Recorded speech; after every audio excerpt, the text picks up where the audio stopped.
We're talking about situations where there has been people uprooted and living in refugee situations or places where they've been displaced internally for over 10 years.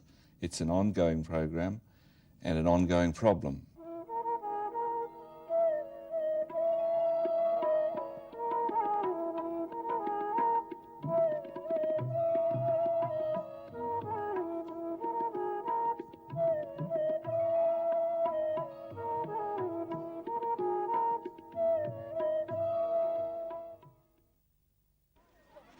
In Cambodia, more than 300,000 people are returning from camps on the Thai border. The Sri Lankan Red Cross is supporting nearly 50,000 displaced who have fled the conflict zones of a 10-year civil war. Refugees are pouring into camps in southeast Nepal from Bhutan, with their numbers set to rise to 120,000. These are three key programs for the Federation. We're talking about a large number of people, almost 500,000 people, in programs that have been ongoing.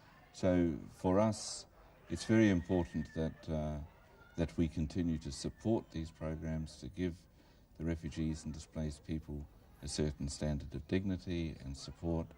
And we must not forget that whilst we have Yugoslavia and Somalia on the front pages, that these people are not out of sight, out of mind. Amid the hustle and bustle of Asia's big cities, with their double-digit growth of recent years, it's all too easy to forget the deprivation faced by families whose lives have been changed by conflict or political upheaval. It all seems a world away. In fact, the problems are right there on the doorstep. The International Federation of Red Cross and Red Crescent Societies is involved in relief operations across Asia, including the three countries highlighted in this program: Sri Lanka, Cambodia and Nepal. Well, the important thing that the Red Cross can offer is, first of all, to ensure that a certain standard of dignity, safety and dignity, is available to all the refugees. And in that sense, we have to look particularly to the people who are most at risk in the refugee situation. People who are the most vulnerable include solo women with families, the sick, the elderly, the young children. People like this are the people that Red Cross target to try and support through these very trying times. Few are more vulnerable than young mothers like Siti Farida, so severely traumatized after malaria treatment induced a spontaneous miscarriage that she does not even recognize her eldest son. Siti is a victim of the long-running civil war, which has been raging in the north and east of Sri Lanka and forced tens of thousands to flee the country or to camps outside the conflict zones.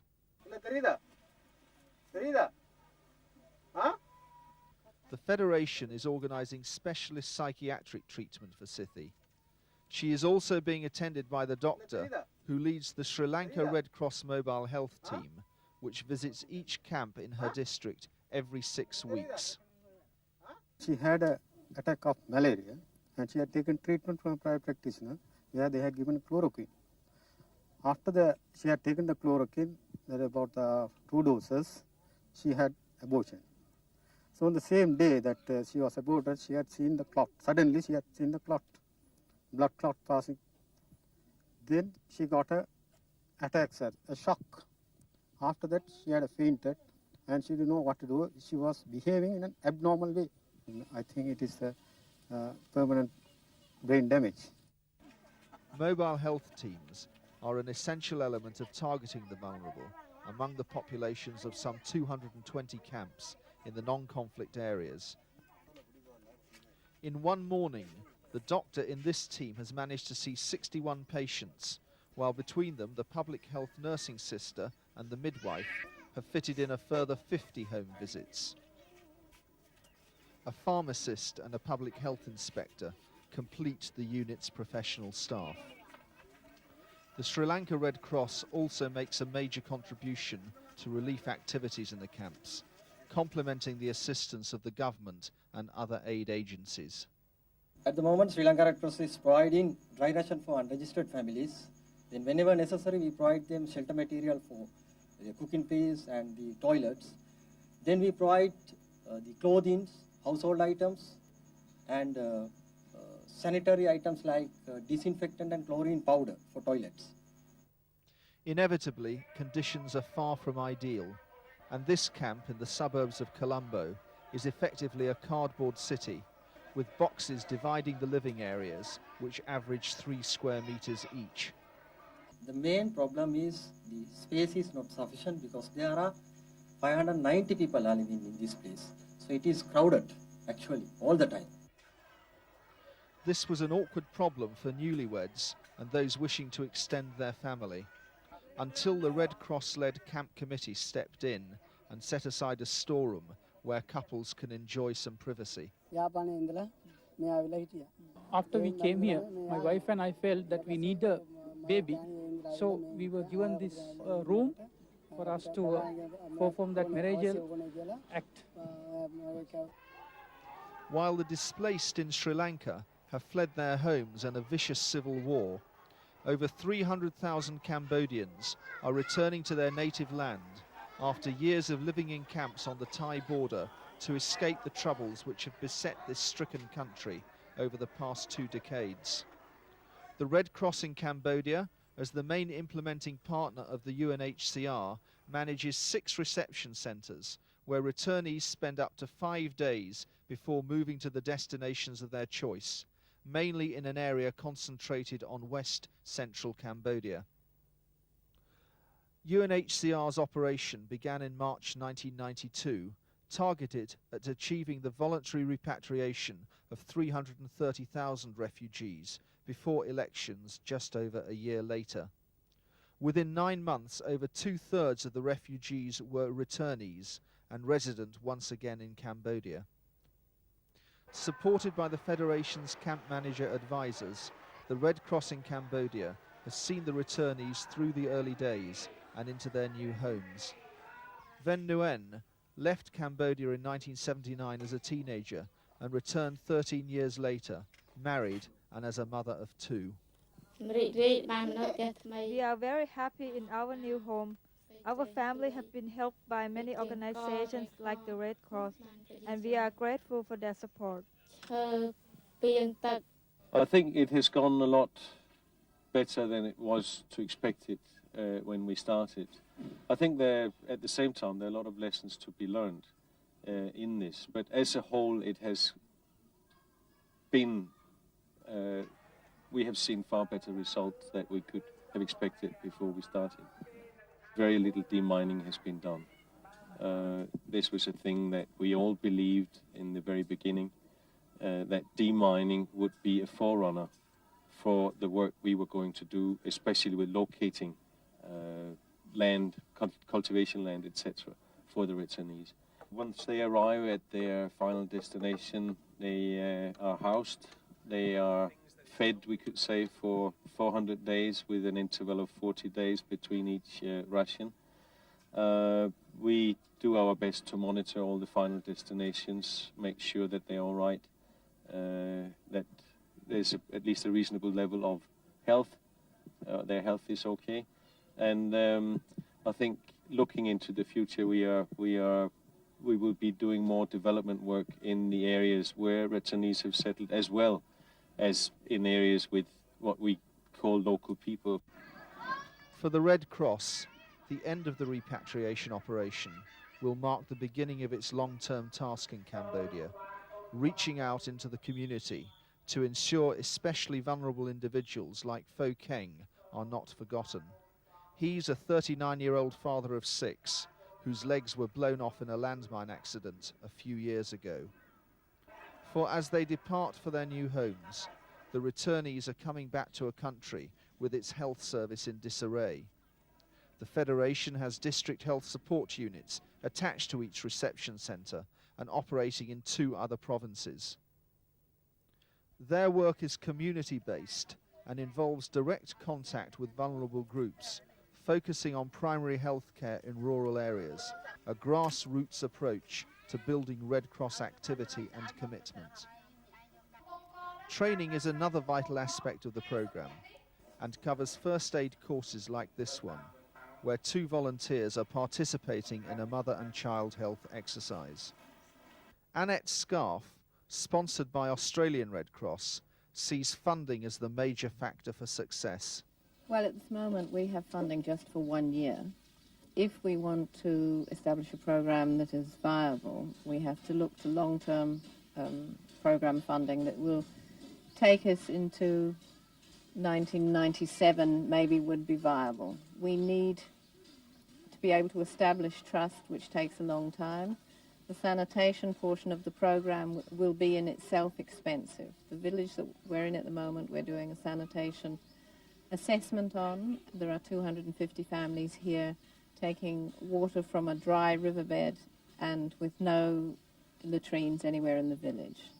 So to make even inroads into the sanitation program in the 15 villages that we're assisting is going to be a very expensive business. Peace is very vital for any of the Red Cross activities to continue and develop in Cambodia. Our district health support units have trained several hundred first aid volunteers in their community outreach activities. They are basically community oriented.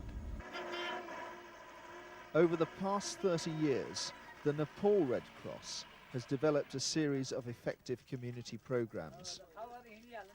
But the major challenge at present is the arrival in the southeast of the kingdom of nearly 80,000 refugees from the nearby country of Bhutan, where changes to citizenship laws are said to have caused the exodus. Tens of thousands of refugees are living in 7 camps in the districts of Morang and Japa, and their numbers are rising daily. The influx started in mid-1991, quadrupled to 76,000 during 1992, and is expected to reach almost 120,000. The Red Cross have been providing relief materials to the refugees in the form of clothing, for women, saris, underwear, and also for the children, new clothing, shorts, long trousers, shirts, which are being produced locally by the district chapter in Morang in their warehouse. We're also supplying blankets as per UNHCR criteria, and impregnated mosquito nets have been distributed to the refugees to help reduce the malaria problem. Inevitably, the presence of the refugees, who can sell their labour cheaply, has led to tensions with the local population. The difficulties are exacerbated by the impact of the camps on the environment, with open defecation in the forests and the refugees returning each day with bundles of wood to keep their home fires burning. The Federation is seeking funding for reforestation projects similar to this Nepal Red Cross initiative in nearby Morang district. But with no sign of a solution in sight, as UNHCR officials make clear, the National Society can expect to assume an even wider role. In this situation, when we're talking about multi-year plans, we're looking at our own activities phasing down so that we can deal with emergencies in other parts of the world. And that goes also for the international NGOs, which are our main implementing partners here. They're also looking to phase down their activities over time. And in those sort of circumstances, we are hopeful, well, we are planning to hand over more and more activities to the national government, such as health, and also, of course, to indigenous NGOs and local societies. That would be a considerable challenge for the Nepal Red Cross and its dedicated team of staff and volunteers. A bigger operation, of course, requires more funding, and in its latest global appeal for refugees, returnees and the displaced, the Federation is seeking 1.6 million Swiss francs for Nepal, also 5.7 million for Cambodia and 1.7 million for Sri Lanka. Our goals are relatively limited. We have particular targets for the funds. So now it is up to us to to apply them with our professional experience and management to the areas of greatest need. That's not to say that there are not many difficulties, and we cannot cover all the problems. But for all of that, we have some natural advantages. We have a society, a Red Cross society working in every one of these countries. So we have a key support mechanism for what we're doing. We also have programs that are particularly sensitive to the needs of the local people. We have to remember that when people come and seek asylum, they create a lot of social and economic hardship for the people in the areas surrounding their refugee camps. So we work to try to provide some balance to that. Our main task is to make the funds go further for the benefit of the people who need them most.